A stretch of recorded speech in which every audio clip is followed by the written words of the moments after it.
Buenas noches. El tema que vamos a hablar el día de hoy es choque.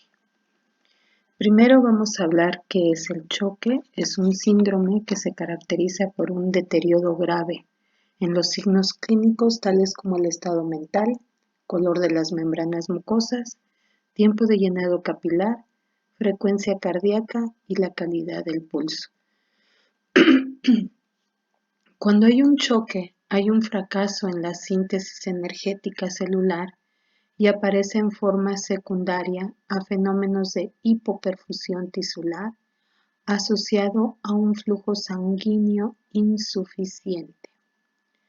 ¿Qué puede provocar un choque o causas del choque? Puede ser por una pérdida de volumen intravascular, lo cual nos puede causar un choque hipovolémico, una mala distribución del volumen vascular, provocándonos un choque distributivo, o un fallo de la bomba cardíaca, provocando un choque cardiogénico. En este caso, aquí les estoy mencionando algunos ejemplos y causas de estos choques de la clasificación de choque que mencioné anteriormente. Por ejemplo, en el hipovolémico, que dijimos que era disminución del flujo circulante, puede ser causada por alguna hemorragia, deshidrataciones severas o traumatismos. En el caso del choque cardiogénico, que es la disminución en el flujo anterógrado desde el corazón, puede ser debido a un fallo cardíaco congestivo, arritmias, taponamientos cardíacos, fármacos. Dentro del choque distributivo, que es la disminución de la resistencia vascular sistémica, puede ser causada por sepsis, obstrucción, causada por una dirofilariosis, trombosis arterial, anafilaxis, traumatismos, quemaduras, pancreatitis, golpes de calor, neoplasias y causas de origen infeccioso. Dentro del metabólico, que son mecanismos de síntesis energética celular comprometidos, puede ser causada por una hipoglucemia, intoxicación por cianuro, disfunción mitocondrial, hipoxia citopática. Tipos de shock y causas. En el caso del hipoxémico, que es una disminución del contenido arterial de oxígeno, puede ser por anemia, enfermedad pulmonar grave, intoxicación por monóxido de carbono y metahemoglobinemia. ¿Qué es lo que sucede en un paciente con shock? Bueno, en este caso, el gasto cardíaco se ve afectado, así que el volumen expulsado en cada latido también está alterado, y esto trae como consecuencia un aumento de la frecuencia cardíaca. Pero como este es muy rápido, o sea, hay una frecuencia cardíaca incrementada, no alcanza tiempo para llenarse el ventrículo. Entonces se reduce el gasto cardíaco, por lo que esto compromete un suministro de oxígeno inadecuado a los tejidos. Y entonces hay menos suministro de energía, o sea, hay un déficit energético como está aquí marcado. Entonces, bueno, la producción de energía, al haber este déficit energético, va a depender de la glucólisis anaeróbica.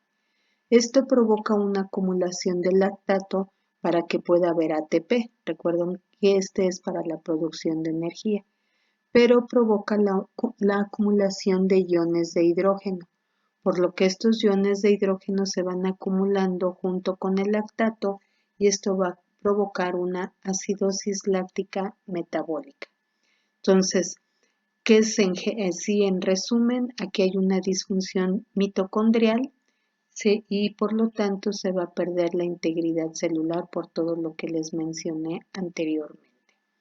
Entonces va a haber algunos signos clínicos compensatorios a raíz del choque. Puede ser una taquicardia, taquipnea, vasoconstricción periférica y una depresión mental. Choque hipovolémico, bueno, vamos a ver cada una de ellas. Entonces, en el choque hipovolémico, aquí hay pérdidas excesivas de sangre.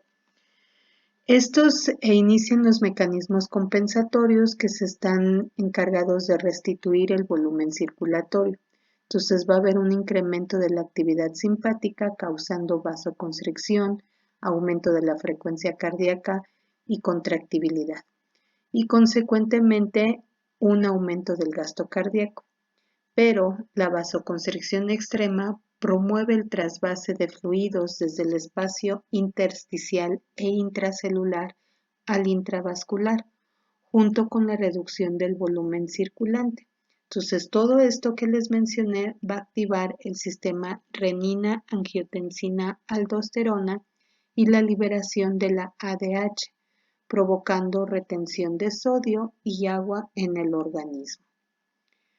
Aquí les estoy poniendo algunos ejemplos, o más bien signos clínicos, dependiendo de si es ligero, si es moderado o es severo.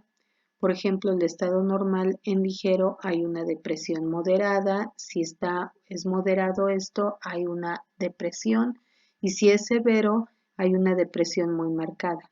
La temperatura en el ligero es normal, el moderado hay hipotermia y en el severo hay una hipotermia severa. Con respecto a la frecuencia cardíaca, en el ligero puede ir de 130 a 150, en el moderado de 150 a 170 y en el severo de 170 a 220.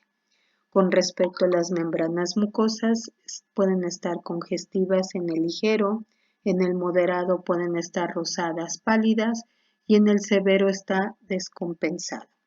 Con respecto al llenado capilar, es menor de 1 segundo, 2 segundos en el moderado y más de 2 segundos.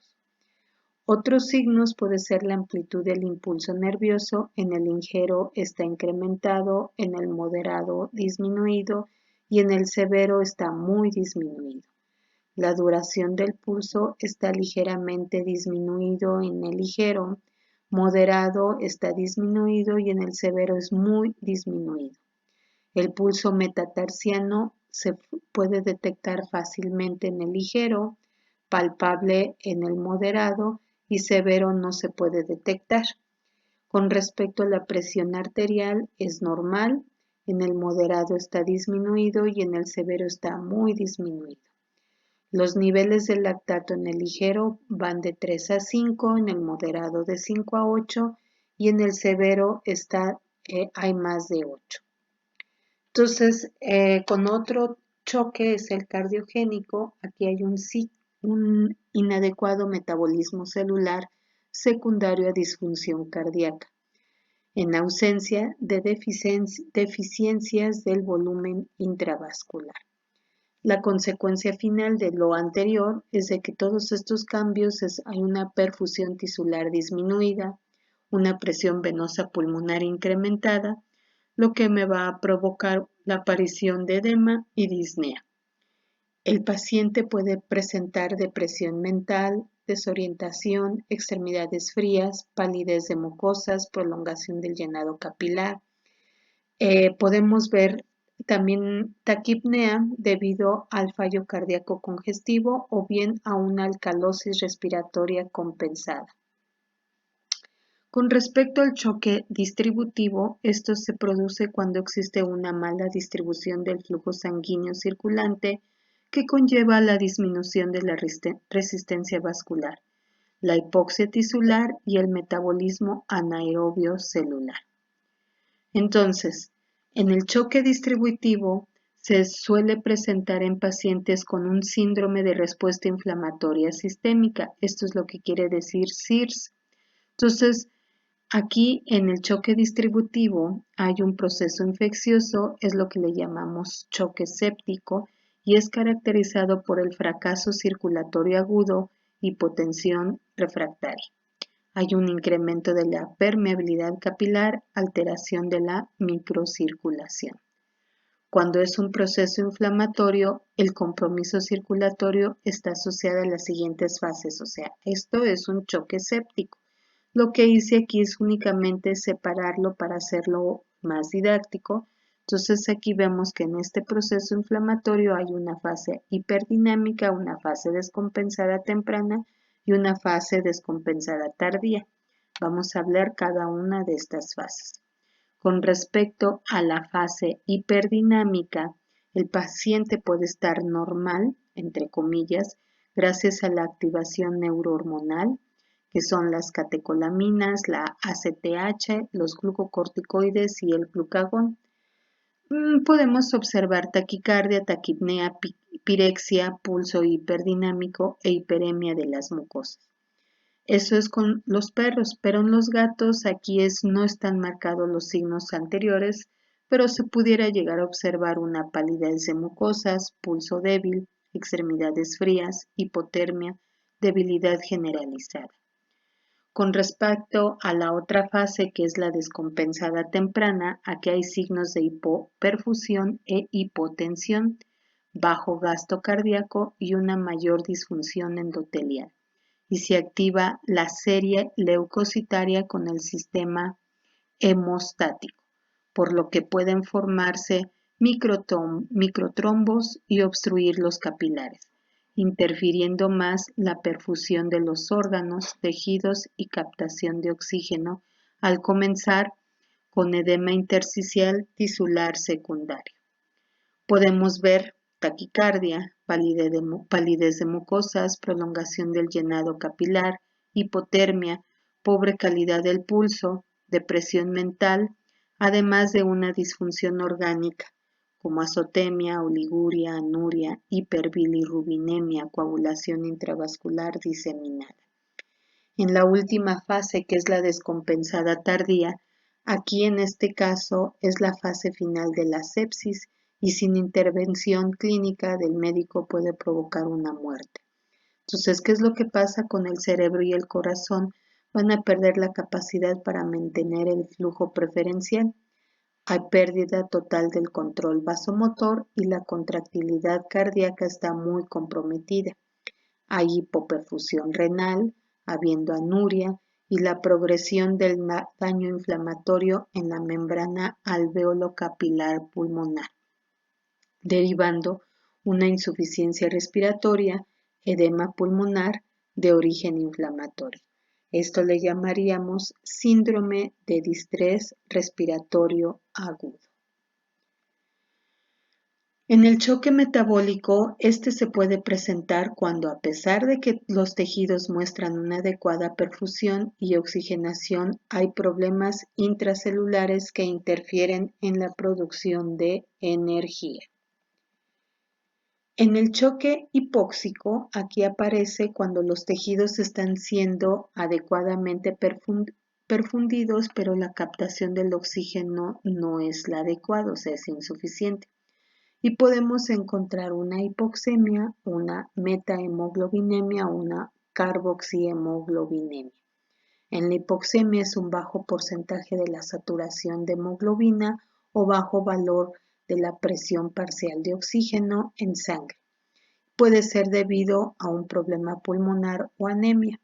Y en la metahemoglobinemia, aquí es la oxidación de la hemoglobina, y en la carboxihemoglobinemia es la intoxicación por monóxido de carbono. Entonces aquí genera una disminución en la capacidad de transporte de oxígeno en la hemoglobina.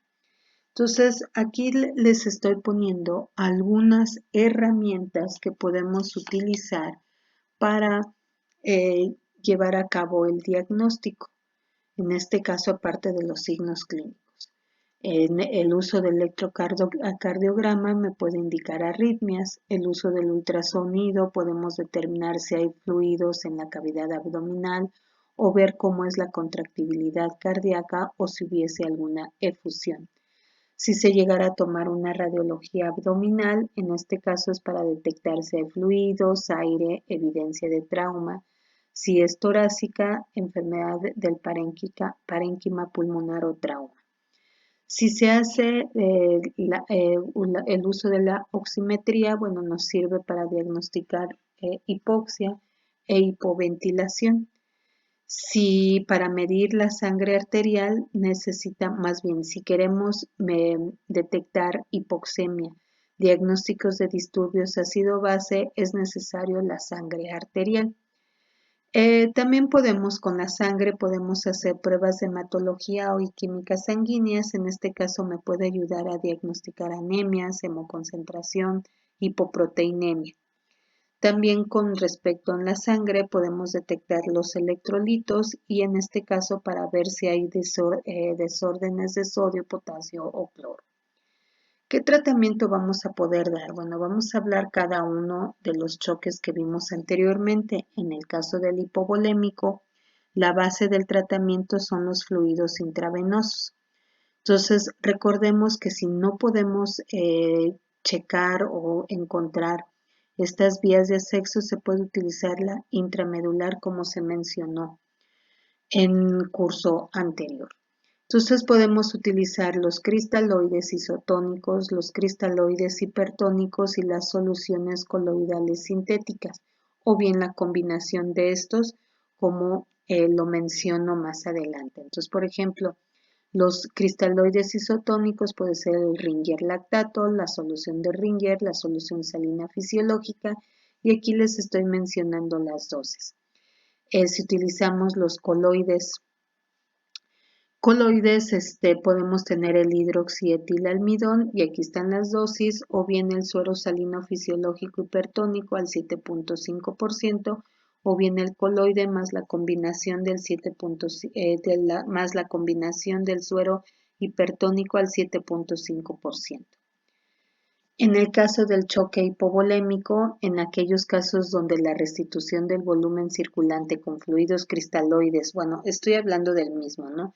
No me funcionó, o sea, no hay una respuesta adecuada al tratamiento una vez que apliqué los cristaloides o coloides o la combinación de estos. Entonces, en este caso podemos utilizar otros fármacos, como puede ser los fármacos inotrópicos o vasopresores. Y aquí les estoy poniendo como las catecolaminas, que puede ser ejemplo la dopamina, adrenalina, noradrenalina y la fenilefrina. En el caso del cardiogénico, aquí, bueno, es muy importante que se evalúe inicialmente esto, detectarlo rápido, así como sedarlo y además suplementación con oxígeno. Y también podemos hacer el uso de diuréticos, como en este caso la furosemida. Pero si vemos que una vez que apliqué estos tratamientos que mencioné ahorita, y no hay una evolución adecuada del paciente, puede tratarse de que el paciente presenta una disfunción sistólica, una disfunción mecánica, una disfunción diastólica o bien la presencia de arritmias. Vamos a hablar cada uno de ellos así rápido. En este caso, la disfunción sistólica es ocasionada por una disminución de la contractilidad cardíaca o una disminución del flujo de salida ventricular, y la causa puede ser por una cardiomiopatía dilatada. En la disfunción mecánica, que es el resultado de una obstrucción funcional, puede ser debido a una estenosis aórtica, una regurgitación retrógrada severa o bien una severa cardiomiopatía hipertrófica. En el caso para mejorar esto podemos utilizar los inotrópicos con actividad beta-adrenérgica como la dobutamina o el pimobendan o la digoxina. Ahora ya, si vemos la disfunción diastólica, esta es originada por un llenado ventricular inadecuado. Puede deberse a limitaciones físicas por la distensión ventricular, un taponamiento cardíaco o una incapacidad de relajación miocárdica debido a una cardiomiopatía hipertrófica felina o al insuficiente tiempo de llenado del miocardio, o sea, hay una taquicardia. Esto conlleva a la disminución de la precarga y por lo tanto volumen minuto. Entonces aquí podemos utilizar beta bloqueantes como el atenolol, el propanolol o bloqueantes de calcio como el diltiazem. Por último, lo que veíamos, la presencia de arritmias, que podemos ver taquiarritmias o bradiarritmias. Entonces, las taquiarritmias suelen estar asociadas a una disminución en el gasto cardíaco por un insuficiente llenado ventricular. Y en las bradiarritmias la contracción es insuficiente para las demandas metabólicas del paciente. Entonces, en el caso de los tratamientos de las taquiarritmias, podemos utilizar beta bloqueantes o bloqueantes de los canales de calcio y además la atención de la causa primaria, o sea, detectar cuál es lo que está provocando esto.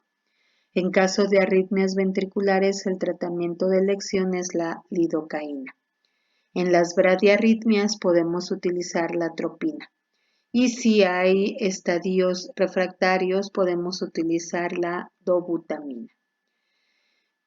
Con respecto al choque distributivo, se basa en el soporte cardiovascular, o sea, el tratamiento en el soporte cardiovascular y un tratamiento con fluidos para la restauración del volumen sanguíneo.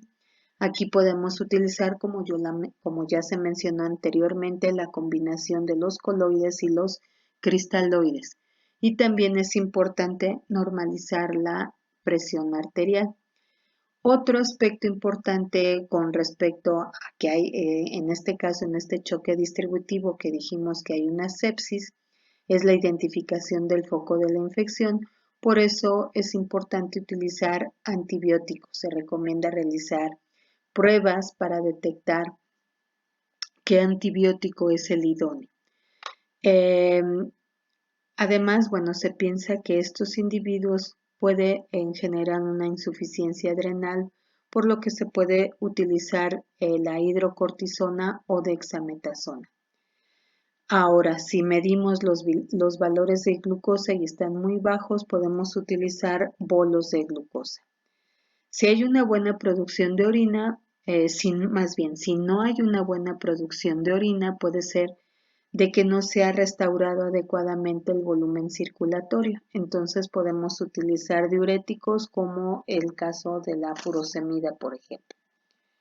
Bueno, muchas gracias.